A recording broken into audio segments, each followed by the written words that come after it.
Okay, and welcome back to the shoebox. So I have a feeling that I may have caused some waves amongst you in the last video, where you see a lot of horrific things that we're involved with, slowly but surely destroying this world.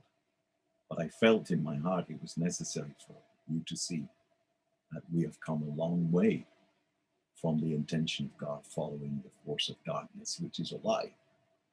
And the illusion that we give power to, that has no power, but it has the power that you give it. And so today, I'm going to call this lesson Written in the Stars, and that's going to shock you even more. And I'm sorry for that, because I'm not here to hurt you. I'm not here to destroy what you believe you've been following all your life. But what I'm doing is I'm coming to the Bible as my source of information every time. I never teach out of the Bible. And as I said to you, I'm also coming from experience. What I'm teaching you is what I know. And what I know is what I'm trying to pass into your hands so that you can take off with this information. But as I said to you last week, the last session, should we say, you need to really dig into these words. Omnipotent, the power of God is in all places. Omniscient, God is all-knowing. Omnipresent, God is present in every place at the same time, now. So he's with you now. He's with me now. And he's with everyone out in Google land that so cares to watch these sessions. He is immortal, life without end. He is invisible, as we discovered last week. You can't see him. And we also discovered that God is not a man. But what we have discovered is God is a spirit. God is a spirit. The all-knowing and creator of all things, God is a spirit. And they that worship him must, it's imperative, worship him in spirit and in truth. So that's your link, that's your connection. You've got to have a link with a kettle. If you're going to boil yourself some water to make yourself a coffee, you've got to have that link. And you need that spiritual link back to God if you're going to rise up back to where you was before. You are of very special design. There's nothing like you on the planet. You are a very special design that he can dwell in you. You've been designed that he can dwell in you. And this can be comprehended. And it is this that I'm speaking from, the knowing that I'm speaking from, that you will comprehend being in the presence of God. You will not be obliterated. You'll still be your individual that you are, but without name and one with God. So as you're moving around, taking part in your daily life, you've been expanded as huge as the universe. That's what happens to you. And you become all-knowing simply because you become one with God, who is all-knowing. So therefore, it's a fact that you must be all-knowing. We get afraid of saying things like that. We run away because we think, oh, if I say that, members of my Sunday club will kill me. I don't say things like that. But that's what it means to be one. It's simple. Being born of the Spirit of God, you can enter into the kingdom of God, which has to be discovered within yourself. It's not a building. It's not a geographical location that I've been banging on for all these weeks. This reality has to be discovered within yourself. The kingdom, which is God's kingdom, is actually within yourself. And you have been designed specially above all creatures to be able to rise up to that in consciousness from where you fell from, back to comprehending this as a fact. And then your life will completely transform like you can't believe. So this session is called Written in the Stars. I keep looking to the side to make sure that's what I called this session. I think I only decided what to call it a while ago. But anyway, Here we go. I'm going to take you back in the book of Exodus, when the children of Israel were still slaves in Egypt. And what I'm showing you here in a moment is signs, signs, signs, signs. So in Exodus 9:23, Exodus 9:23, it says, and Moses stretched forth his rod towards heaven, and the Lord sent thunder and hail, and the fire ran along upon the ground. And the Lord rained hail upon the land of Egypt. This was the 7th plague, by the way, what's happening here. The 10th one is where all the firstborn was judged and killed, which is pointing to Christ. Judgment coming down on Pharaoh, which is Satan. Same thing. They're all metaphors. Historical accounts of spiritual teachings, which has been laid down by God. So I want you to see these little things that seem insignificant, but hold on to them because they're not insignificant. They're pointing, they're signs. So watch this. It says, and the flax, what is flax? It's a plant that grows about the same height as wheat, but they thresh it, and it's quite comprehensive work to make flax. I've studied it quite a lot because the Egyptians used the flax to make their white garments for the priesthood. And also it would have been the same for the Jews in the temple.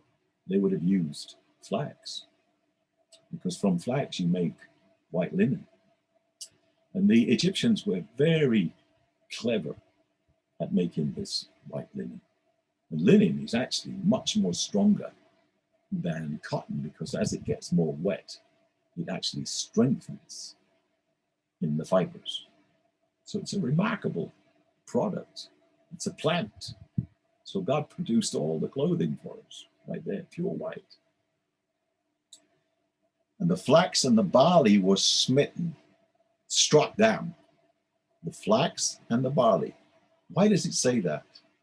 Is because flax grows at the same time as barley, and barley grows at the same time as flax. And when does this come up? It's the fruit of the spring in Egypt, which is on the same line as the Holy Lands, except Egypt is watered by their own efforts. And in the Promised Land, they're watered from above, in the early and the latter rains.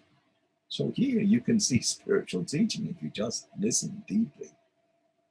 So what does it say next? In Exodus 9:32, it says, but the wheat and the rye, that's two more products, the wheat and the rye, were not smitten, were not knocked down, for they were not grown up. They were not grown up. Why? Because it takes another 50 days for wheat to come up in its season, which has been designed by God. It comes up at the end of the spring. The first wheat, the barley, comes up with the flax, comes up in early spring. So you've got latter spring, last 3 months, 50 days, which incidentally is Pentecost. Boom, boom, boom, boom. See all this? God giving us signs. So the first fruits is what God is looking for. Then you have the second fruits, which is Pentecost. And here we have, it's like an incidental piece of information that during the 7th plague, when fire ran across the ground and hailstone came from heaven, the flax and the barley was knocked down flat, unusable. For the barley was in the ear and the flax was bowled over. But the wheat and the rye were not smitten, not knocked down, for they were not grown up. So this is confirmation that all this was happening in the spring at the time of Passover, because you've got those two growths telling you when this was. And we're going to see this more and more, clearly illustrating the time when this was, the season when this was. Now let me just grab my other book and just read you Genesis. I think it's important. I'll read this again, but I'll read it again now because I think it's important here to give you the idea of where I'm coming from. I'm calling this session, as I said, Written in the Stars. And God said in Genesis 1:14, remember when God created the light, when he brought light to divide it from the darkness, that was a spiritual light. This one is a physical light. And it's for teaching us. It's for instruction. So watch how he says this within the book. God said, let there be lights in the firmament. That's the span of heaven, of the heaven, to divide, separate the day from the night. Now this is a physical night and a physical day for teaching. For teaching. Now that might be difficult for you to get your head around that. But the only reason why they're here is to give you divine instruction. Same as all the plants and the trees and the fruits. They're all here for physical instruction because they carry spiritual direction within everything. So don't confuse yourself. This is not the light that is in the first 3 verses when God moves across the water and he says, let there be light. Totally different light. And let them, watch this, to divide the day from the night, and let them what? The lights. Let there be lights in the firmament of the heaven to divide the day from the night, and let them, the lights, be for signs. What's a sign? Well, if you're on your way to New York and you see a sign 20 miles of New York, or in some countries it's in kilometers, 20 kilometers to New York, you know that you're not there. So you don't get out the car and have a picnic because you're not there.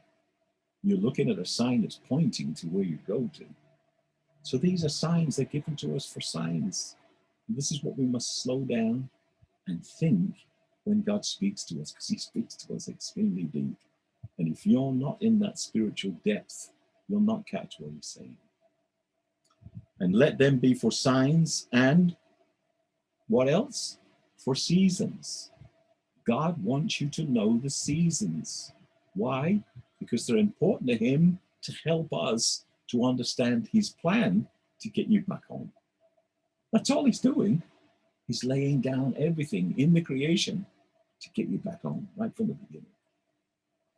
For seasons and for days and for years. We need days, we need years, and God has given us this planet system and the way that it rotates to give us 365 days in a year, 24 hours in a day, 28, 29 days in a month. He's given you that so that you can count. And he's made it so easy because the Jewish system, which is a lunar system, not a solar system, it's a lunar system, which is really easy to follow. And God has made everything easy for you to follow his map to bring you back home. So that's important for you to just put that in your top pocket as we go on. So already we're seeing some seasons now already in this 7th plague in Egypt, because we've seen the barley has been knocked down and the flax, the product that's making linen, it's been knocked down. But then it says that the wheat and the rye, which is grows up later, 50 days later, is not here. So we're seeing seasons of growth, and God wants you to grasp that. So God tells us in Exodus 12:2, before they were about to take part in the Passover, God makes a massive change in their calendar structure. Massive. And in Exodus 12:2, he says, this month, which is Aviv, and it's spelt A-B-I-B, but it's pronounced by the Hebrews Aviv, A-V-I-V, but it's written Aviv because they don't have B's. So in the month of Aviv, which is also Nisan, that's the Babylonian language, it's also Nisan, and it means the first month. This month would be the first month to the Jewish people. It was the 7th month. Remember, 7 is a special number. It's a sacred number. It's a holy number. So God changes the 7th month into the very first month, because this is going to direct, in spiritual wisdom, even though they physically carried this out, is going to direct them in spiritual wisdom to understand the plans of God. And they are so potent and powerful. This month shall be for you the beginning of months. 7th is changed to the 1st. It shall be the 1st month of the year to you, Aviv, which is otherwise known as the month of Passover. Now, this is marked so clearly by God. So if I give you one of my amazing illustrations, sorry for that, that's complete vanity. No, they're very simple illustrations that I give you. I don't want you to see anything complicated. So there you've got obviously the sun I'm trying to show you. And that's the earth turning anti-clockwise. The sun is also moving anti-clockwise. And the moon is moving around the earth also anti-clockwise. But because the light illuminates the day, and on the opposite side, it's nighttime. So at nighttime, with the same principle here, the light illuminates the moon. So when we come into darkness, which is the beginning of a Jewish day begins in the evening. The evening in the Orion was the first day, God said. So God's speaking to you, divine wisdom. So when you're in nighttime, the beginning of your new day, the evening, you can see, illuminated by the sun, the full moon. And that full moon, because it takes 28 days to go around the earth, if you only cut that in half, you've got 14th. And 14th is Nisan, 14th Aviv, which is Passover. See how God planned all this for you? So perfect, so amazing. So I really hope that you take that on board, because I want you to see the simplicity that God works with his lunar months to help everything. The whole assembly of congregation of Israel shall kill the lamb on the evening of the 14th. It takes 14 days to go half circle, 28 to complete the circle, sometimes 29. Doesn't matter, because the Jews have a trick up their sleeves that we don't have with the solar calendar. And I'll show you that in a minute. The rising full moon at sunset signals the start of the Passover meal. So Jesus, when he was here, he would have seen that full moon. And he knew that his final act, to take man back into the presence of God, when the curtain would be read through by his work, we could then go back into the presence of God, if we would just listen. So that's important to see that. God has made a map. I can't imagine how more clear than that. Jewish day starts in the evening. In the evening, after 14 days, you get a full moon. That marks Passover, which is the 7th month, becomes the 1st month. And on the 14th day is the day of the Passover. How clear, how simple. A child could follow that. But when we look at our theology, we make such a complicated mess, it's beyond belief. And even using solar calendars is completely against the teachings of God. All right, I want to show you something else now, which is another drawing that I did. And I hope these are of use. Try and get these up as clear as I can for you. There it is. What you're seeing here is sorry, my fan's going, so everything's blowing all over the place. What you're seeing here is the months in English and the months in Hebrew, and also the harvests are written down here. So if you can get that on there, as clear and as straight as possible, yeah, then you're going to get an idea. So in September and October in our calendar, that's classed as the early rain, when plowing is done. God's speaking. God's speaking because you're the earth. You are the earth. Sowing, the seeds are planted in November, December. Then we go into January, which is our new year in the West. February, March, April, May, June, July, August, September. But in the month of Abib, just after the latter rain, the last rain in the Holy Land, we have the barley harvest, as I just told you. It's the first harvest, the barley harvest. Then you go down to the month of Sivan, and that's in between May and June. So again, because we're using solar calendars, we can't get everything lined up as we did, simply by God's plan. There's no complications with God's plan. So in the month of Sivan, we have the wheat harvest, which comes exactly 50 days, 7 sevens are 49, plus 1, 50. So that's 7 weeks, you can say, plus 1 day, when the wheat harvest will come up out of the ground. You saw that in Egypt, it hadn't come up yet. And then finally, the rejoicing is when all the olives come up, and the dates and the figs and the apples, and so much fruit comes up in the Holy Land still to this day. And that's in the month of Tishri, which is also called Rosh Hashanah. Rosh Hashanah, which is the New Year. It's a Jewish New Year because it's the end of the year for them. It's the 7th month, which then transfers to becoming the 1st month. The 7th month becomes the 1st month. So this is just incredible for me. So you've got the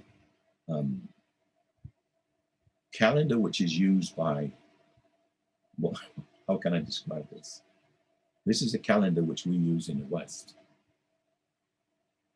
And then you've got the Jewish calendar, which if you look at this illustration, you'll see that the darkness comes before the light, just like a Jewish day, the same.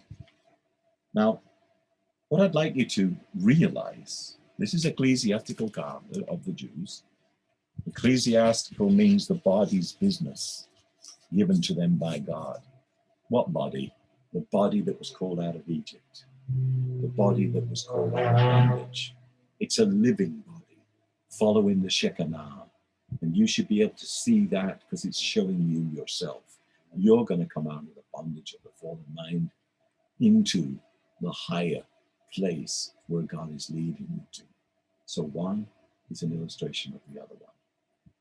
So if we just look quickly at January, which is the Gregorian sun calendar, which was a modified Julian calendar by Pope Gregory in 1582. You see, January is the Roman god Janus. And that's what we're using for our Christian feasts.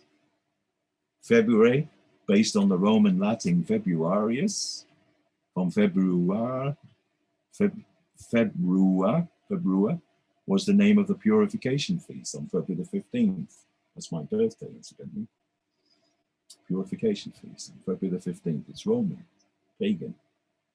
March, in ancient Rome, several festivals of Mars took place in March, and March was the god of war. Pagan, Roman. April is the Roman Latin Aprilis, 4th month of the ancient Roman calendar. May is the goddess Maya, Roman goddess Maya. June is the Roman goddess Juno, wife of Jupiter.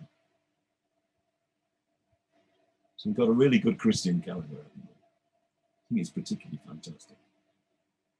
July, in honor of Julius Caesar, who believed he was a god. And August is from the Roman Emperor Augustus, another one who was the first Caesar of the empire, the Roman Empire. And so he made himself a king and a god also. So then you go into September, which are just Latin for 7. October is Octo for 8. November is Novem for 9. And December is Latin Decem for 10. However, the moon and month come from the same root. Look at the word moon and month, they come out of the same root. And it's the time the moon takes to complete its cycle. We shouldn't be looking at this garbage. And to me, that's the ultimate in pagan worship. Every single month is connected to Roman pagans. Wow. Now, this illustration, I think it's particularly fantastic because it's the simplest way that I can make you understand what God has done with the seasons. And here it is. I'm going to put it up that way first. You can see the early and the latter rain here. You can see the first harvest, second harvest, and the final harvest. And you can see the English or the Western months, which are all pagan. You've seen that now. If I turn it that way, you see this is a time of light, and this is a time of darkness. And the human heart has to be softened by the spirit, which is the earth, which is Adam, so that the seeds can be planted. And then you will get the fruits that God is looking for. So I think that makes God's plan very, very simple. And those are the three main feasts of God, all set and made when the fruits come up out of the earth by God, designed by God, because we didn't manage all this. We didn't make any of it. But this is exactly the seasons of the fruits. And these are exactly the seasons of the feasts. So now I think this is making more sense. I just want to show you something just for a laugh, just for giggles, because these things blow my mind. I don't know about you guys, but these things blow my brains out of my head. You can't see that because it's not very clear, I'm afraid. I'm sorry for that illustration. But it's a seed. And then the seed grows up. And then the seed comes into full fruit, and then the head of the fruit. So it's been transformed from one seed to a multitude of seeds. And then this plant has an amazing action that takes place just before harvest. It actually sacrifices all the energy of its own body in order to bring the fruit what God is looking for. And so if that's not a picture of Christ, I don't know what is. But let's be clear about this, guys. Let's not get silly. You or me didn't invent the wheat. You didn't make it. You didn't bring it into possibility. But this is exactly the action of a stem of wheat when it goes through its life cycle, from seed to shoots. Where are they growing? Towards the light. Up out of the earth towards the light.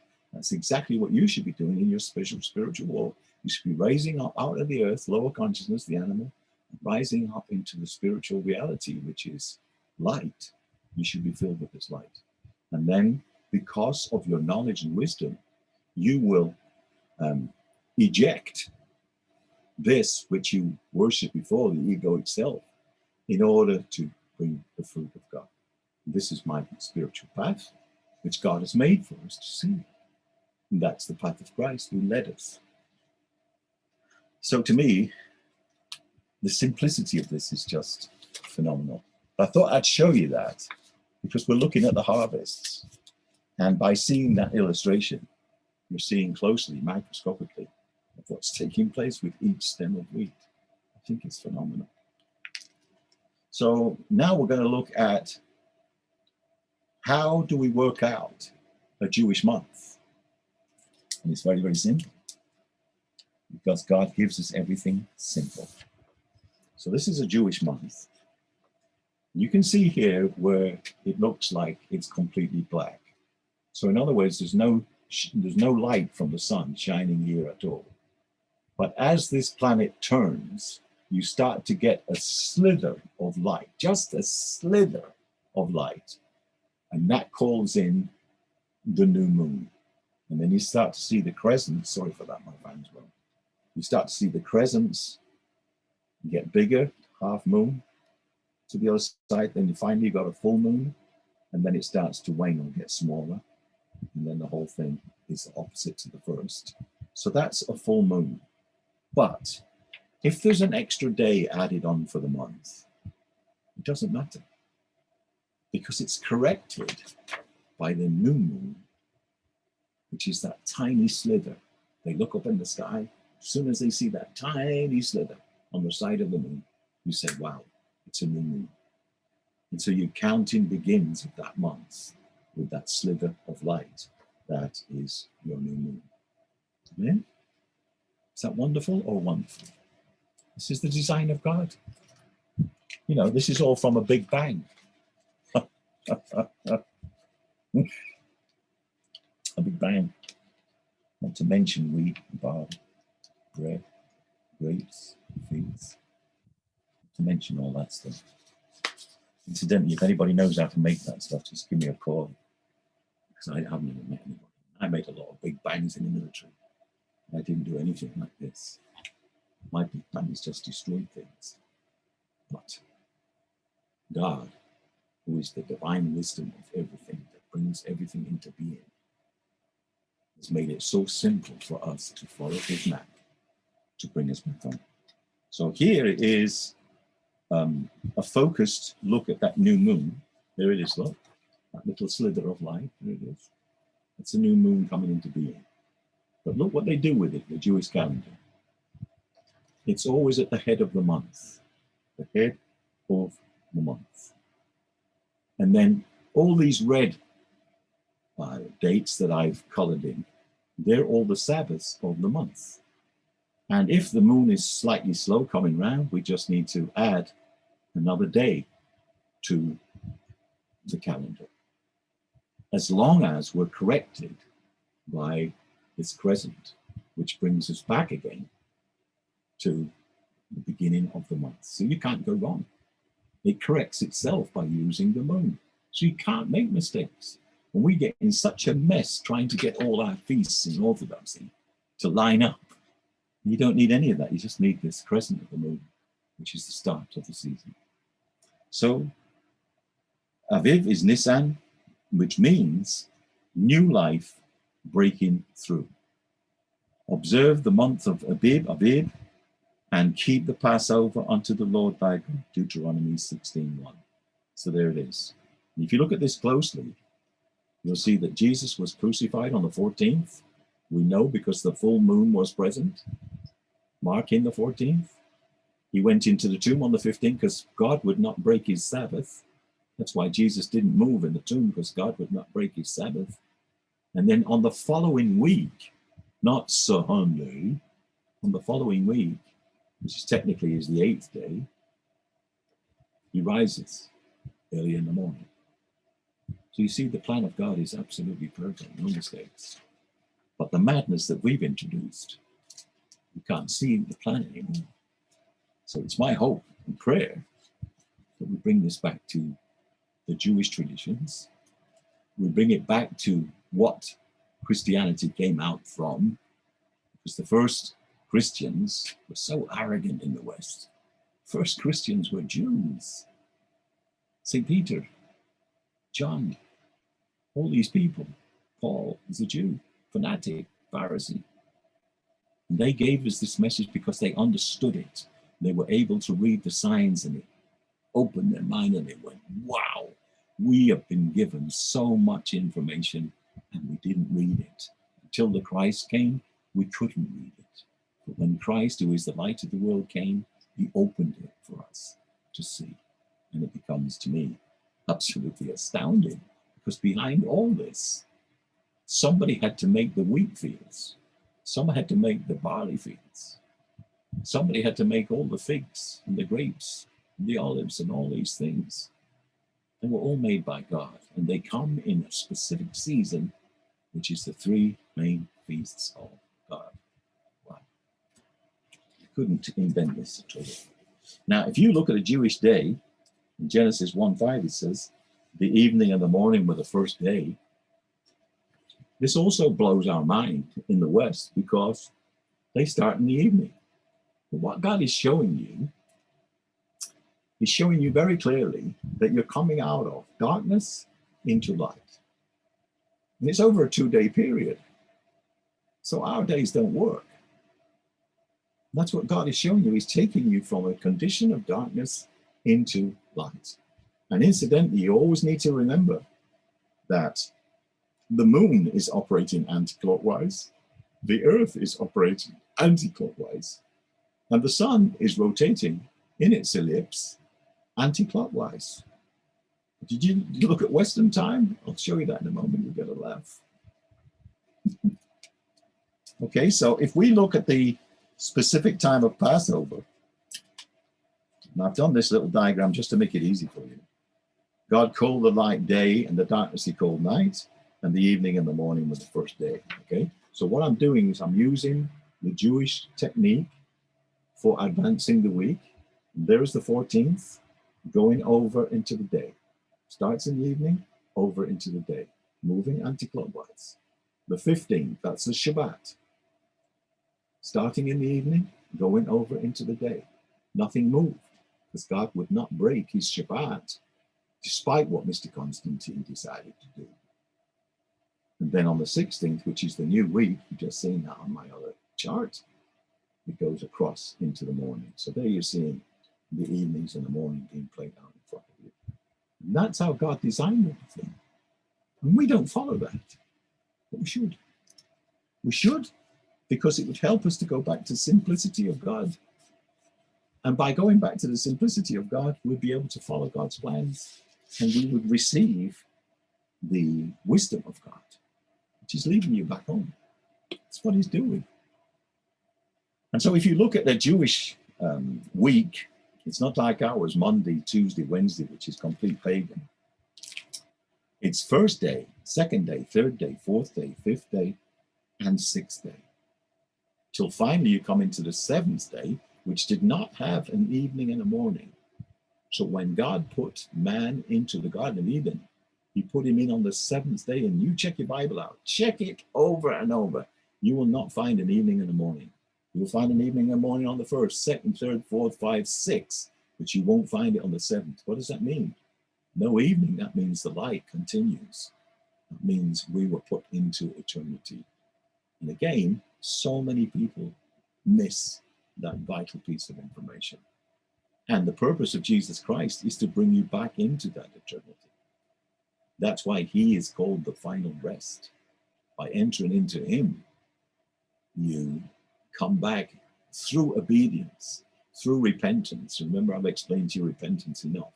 It's a turning back where you came from. Now, if you look at the Jewish daytime, but don't get confused, I've just said the Jewish day starts from the evening to the morning. What I'm dealing with here now is just the day period, the day parts. I hope you got that clear enough. This is Jewish ancient daytime. And I hope this drawing makes it. The day begins at sunrise and ends at sunset, divided into 12 equal parts. So there's a Jewish day. So here's the sun rising, sunrise, dawn, and this is sunset, which is dusk. And you can see here the first, second, and third hour, the fourth, fifth, and sixth hour, which is the middle of the day, which we need to know, the hottest part of the day, and the seventh, eighth, ninth, 10th, 11th, 12th. So Jesus was placed on the cross on the 14th of Aviv, which is the sixth day. He was placed on the cross on the sixth hour, and he continued when they just took him down very quickly at the end of the day, when the sun was dying away at dusk. They ran him to the tomb of Joseph of Arimathea. So you can see 666 is exactly the work that Jesus came to do, to kill that problem which is in humanity. So I hope that helps you. By many of you will know this, but there will be thousands who don't know this. And I'm the kind of lunatic that studied all these things because I made it my business. If I'm going to be a teacher, I have to go back to the foundation. And the foundation, I'm sorry, you people of the West, that's so proud of your Sunday clubs. We came from the East. We came from Jerusalem as the first beginnings of the called out ones on the day of Pentecost. So we need to wake up. and start realizing where our roots came from. And we need to understand that Jesus doesn't have blonde hair and blue eyes. He has very dark hair, because I've seen him face to face. Almost black, but not black, dark brown. His eyes are almost black, but not black, they're dark brown. And I've never seen the love that I saw in that face ever in my whole life. But that's where we're coming from, the East, which is our roots. So I made it my business to understand all this information. And how did we get into this mess which these Sunday clubs have put us into? There's an English week. There it is, just for you, another one. Let's see what we have here.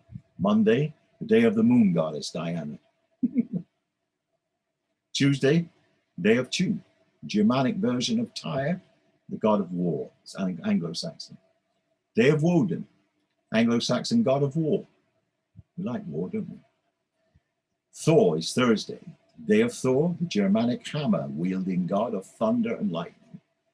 Friday is the day of Frigg, Germanic goddess, wife of the god Odin. Saturday is the day of the Roman god Saturn, god of generation, plenty, wealth, agriculture, and liberty. And then finally, Sunday is the day of the sun, where the Roman Emperor Constantine decreed Sunday as the day of rest. But Jesus' day of rest was the beginning of the new week, not the end of the week, which is why it doesn't work. But as I said to you, I promised you some laughs along the way. You saw how the Jewish day is moving in conjunction with the planet anti-clockwise, always anti-clockwise. So if you see our time, Western time, that the world operates from, you'll see that we operate from midnight to midnight. And if you look at your watch, you all have a watch maybe like that, which way is it moving? It's moving to the right, which is opposite to the world's turning. So you're in opposition. And symbolically, you're going from darkness back to darkness. And your time is opposite to what God gave us to work all our mysteries out when we see the feasts of God. So can you see what a disadvantage we have? How far we've come, being clever that we are, all our amazing timekeeping devices, we're actually working against the plan of God. To me, it's simple. I can see it so clearly. It bangs me on the head with a hammer. It just shocks me, the state that we've got ourselves into. We are so far from God, it's ridiculous.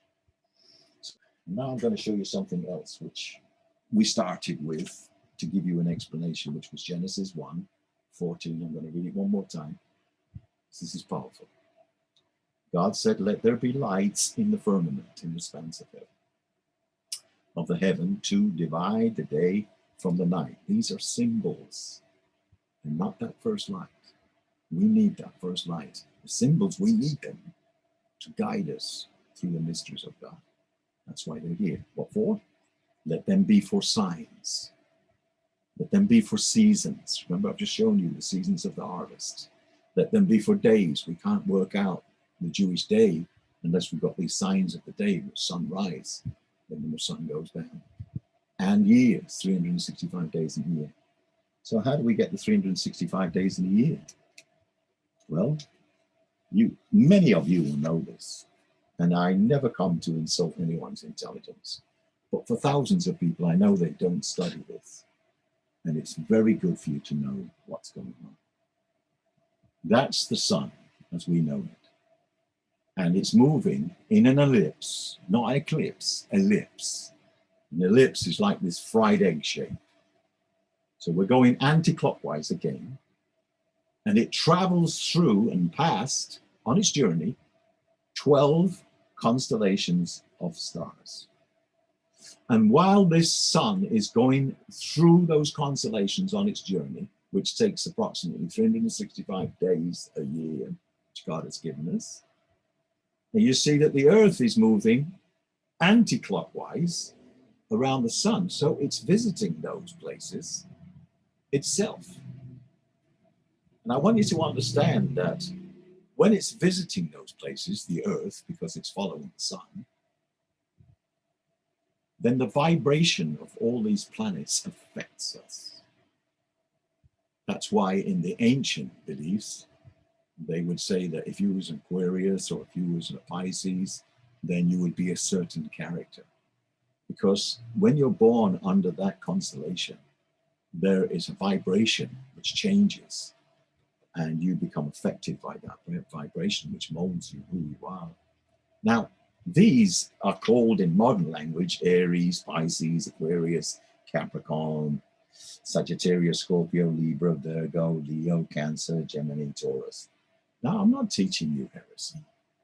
So hold on to your trousers, because I'll prove to you that all this is in the scriptures.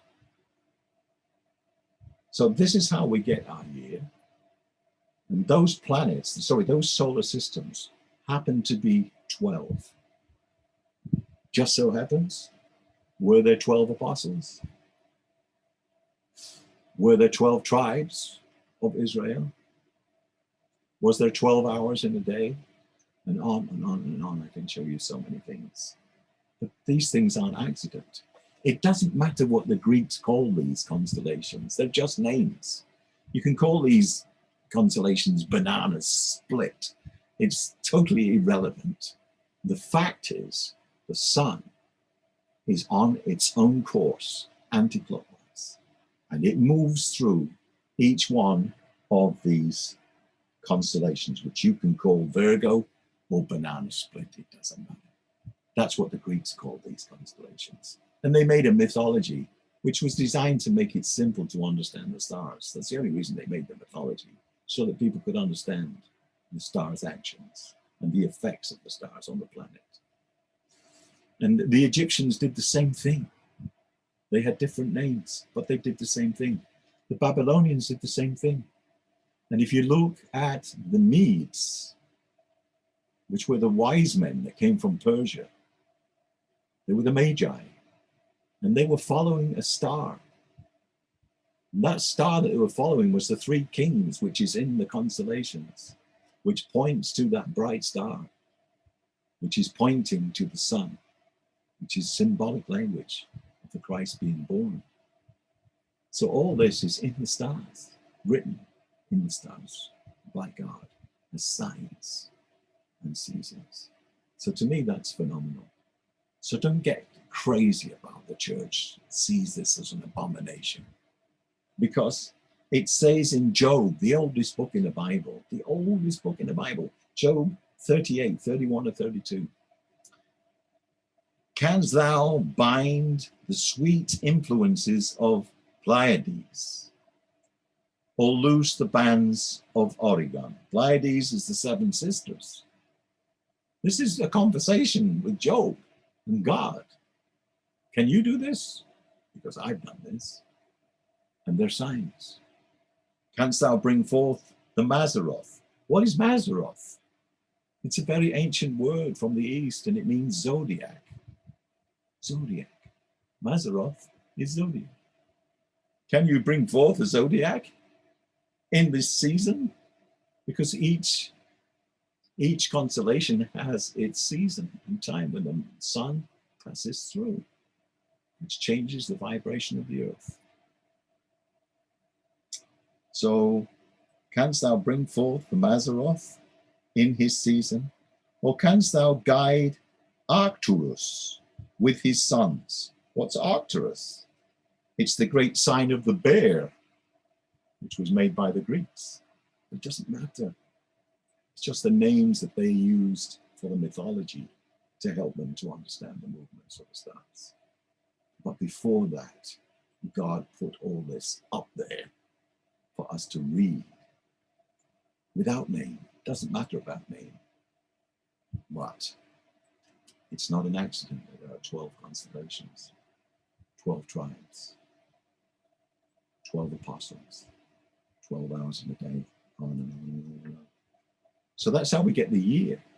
And don't forget that the moon also, that's that little tiny piece down there. I hope you see that little moon. It's going anti-clockwise around the Earth, which is causing our months.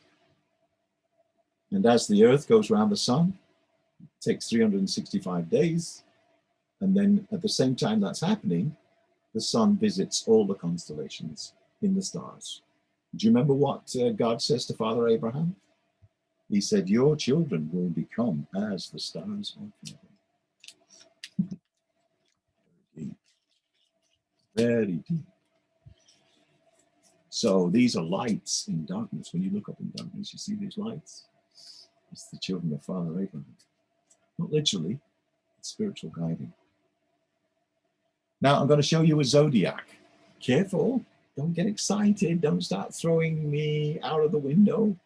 Just watch, watch, watch, watch. I'm going to show you some stuff that will blow your mind. And I didn't invent this. Here is a zodiac. There it is. These are the Greek names. It doesn't matter, again, the names are unimportant. The fact is, these are the 12 months, which are the seasons that God gave us for science. And each one of these has a fixed sign. Fixed, fixed, fixed, fixed. These particular ones are called cardinal. Like the Pope has an army of cardinals for his black masses. But this cardinal is an opening of the month. This is a fixed sign of the month. And this is a mutable sign. In other words, it blends into the common months. Okay. And so here you have, as I said to you before, Aries, Taurus, the bull, and the twins, Gemini.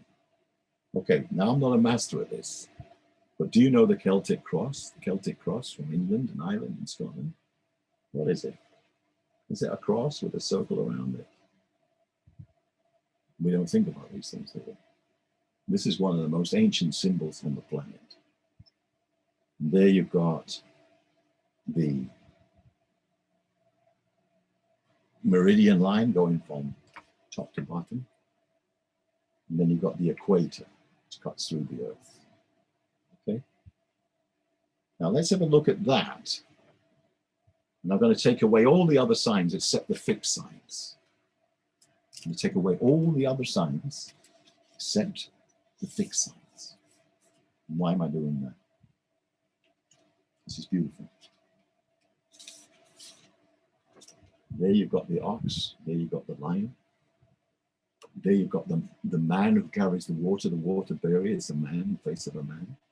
And this is the lower form that's turned into an eagle, which is the resurrected form.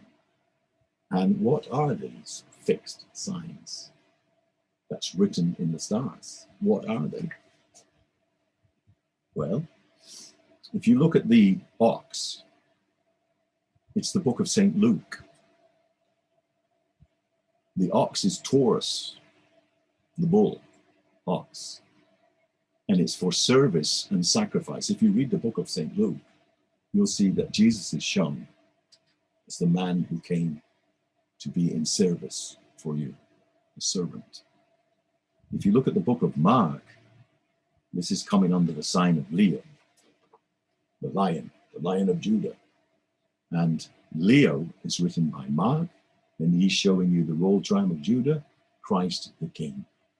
So his gospel is revealing Christ the King. When you look at the water bearer, this was always prayed for in the ancient times for the first rains. The water bearer is a man. It's the face of a man. And that is Reuben, the firstborn, the face of the man. And this is the face of a man, fully human, firstborn, is the book of Matthew, showing Christ fully human. And then you've got this one, which is a little bit confusing, but not confusing when you study it. It's Scorpio stroke eagle. which is the higher aspect of reborn Scorpio. The higher aspect of reborn Scorpio. So it's actually symbolizing the resurrection. There's a lower form which turns into evil, the higher form of humanity. That's what Christ came to do. So those 4 signs, you'll see them everywhere in the Bible. And they're the 4 fixed signs that's fixed in the zodiac that don't move. And so where do we see them? We see them in Exodus, when the children of Israel went through the wilderness. And here they are. And the children camped in this order, which I've shown you before. There they are. Lion of Judah. Reuben, the firstborn, the face of the man, fully human. Ephraim, the servant, the ox. And the eagle, which is the scorpion, turned into the resurrected form. Lion of Judah, the king. Well, there's your 4 fixed points that are set in the zodiac. I didn't make it. I didn't make it, I promise you. But it's there. You can fight, you can throw your toys on the floor, you can get angry, but don't get angry. It doesn't solve anything. Anger is not of God. Don't be judgmental. Check it out. Go on the internet. You've got fantastic facilities today. You can get all this loaded down, and it will show you that I'm telling you the absolute truth. And they are the 4 flags that the 3 tribes followed all the way through the wilderness. And there they are again, the face of the man, Dan, the eagle, the resurrected form, the ox, Ephraim, and Judah, the lion. There they are. That's what they followed through the wilderness. And the remarkable thing is, which I love again, I'm just going to flick back onto this because I actually love it. You see those fixed points. Watch this. This is just for a laugh.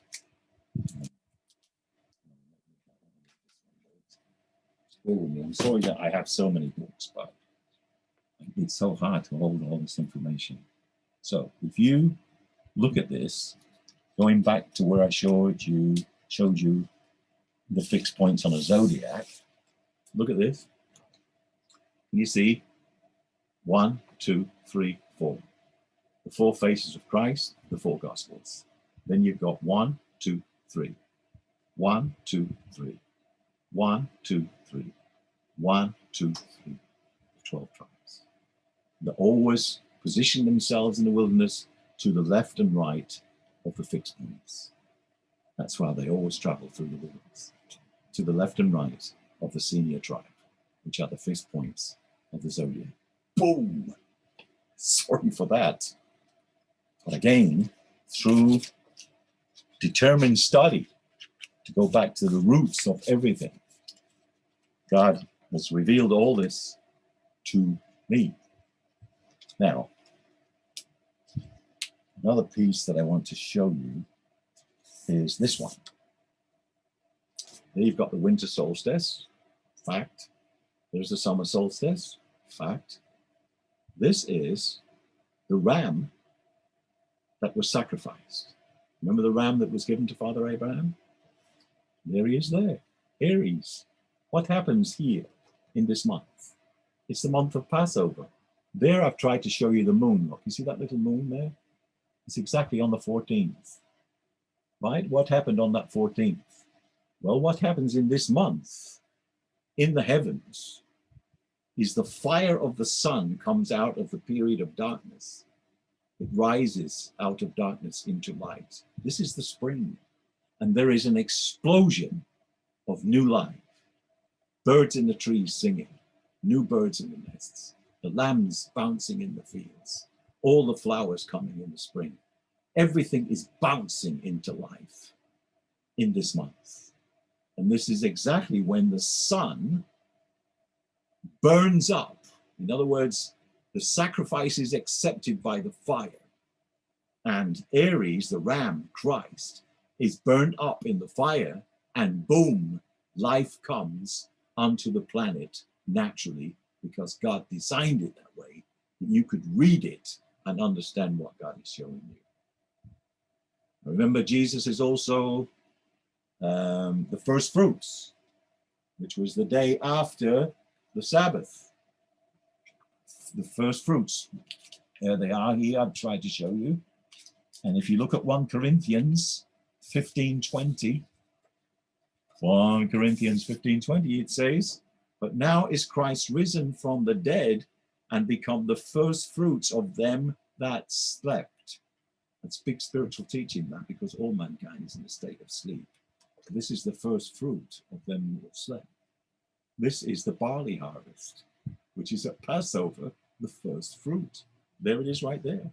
And you can see that first fruits in Leviticus 23:10. Excuse me, I've got some wind. Okay, so I hope that all this is tying together for you. So you have Passover, you have Feast of Unleavened Bread, and then you have the Feast of First Fruits, where the priest, high priest, would lift up that sheath in front of the tabernacle to present it to God. Jesus didn't do that. He didn't have to do that. He went up into heaven and presented himself as the first fruits from the dead. Isn't that fantastic? And all these seasons have been designed by God so that we can sit in the silence of the Spirit and be taught by the Spirit the deep things of God. Now, nothing happens in the next month. So 7 sevens bring you to 50. You see exactly how much time it takes for the second harvest, which is the wheat harvest. And then the Jews would lift up, just like they did the first fruits, they would lift up 2 loaves with leaven. See? 2 loaves with leaven. Because that's us being lifted by the Christ out of death, out of corruption. And that is the fruit which came down on the first disciples. Remember, they were Jewish. It came down on them, and the fire was lit above them. And that is the symbol of the new menorah, the new body of Christ being lit by the Spirit. Is that amazing? Now, you're going along with me here now. Now we're going into the hot summer months. Remember the 6 in the summer, 6 in the time of darkness. Where are we going now? We're going into the time of Tishri. Tishri. It's the Jewish month of Tishri, which is the end of the sabbatical year. In other words, all the time of light has concluded and all the harvests are in. But it's a time of judgment. Here you see, what do you see there? You see the scales. And the scales are always judgment. And the scales represent Yom Kippur, the atonement. The judgment, Yom Kippur means the Day of Atonement. So there's the scales, judgment, the Day of Atonement. And then we're going from there to start the cycle all over again. So each year, God is showing you his divine spiritual plan for humanity. And for me, it's just absolutely mind-blowing. And I hope that that has shown you some new light. Maybe you haven't seen it before. But as I said to you, I'm not here to upset you or shock you. I'm here to open your eyes. It doesn't matter about Greek names, Egyptian names, Babylonian names. The fact is, God created all this. And remember what I said to you right when we started this lesson? That God made everything for signs. Let's read that one more time. And God said, let there be lights in the firmament of the heaven to divide the day from the night. These are physical divisions so that you can see and use them, so that you can see and use them, so that you can be accurate with your feasts. And let them be for signs, signposts, and let them be for seasons. There's the seasons there. 1, 2, 3. And let them be for days. Jewish day, from the evening to the morning, from darkness to light, and for years. You saw how the sun travels through the complete zodiac, through the constellations, traveling with the earth, going on its same ellipse around the sun, and the moon marking our months accurately, much more accurately than any other system, so that we know when these months start, because all we have to do is look for that little slither of light, which we call a new moon. And you know the new month has started. So it doesn't matter if the last month had extra days, we will start again, the new moon. How fantastic is that? Wow. And so as always, when you come into this little shoebox, I wish you full illumination so that you can see these things that have been made by God for your signs, for your seasons, for your dates. And that you can connect all this together, which makes total sense to me, of the feasts of God. And may God fill you with love, light, and peace. Until next time, in this little shoebox. Shalom.